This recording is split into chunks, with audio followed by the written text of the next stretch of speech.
кто вы такая? Предъявите удостоверение. Снимать меня, пожалуйста, не надо.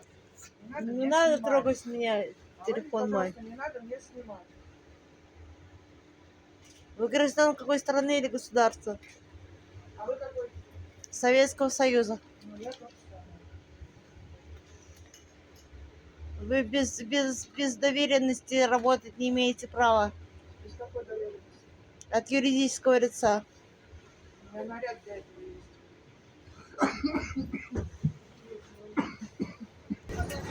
Что, простите?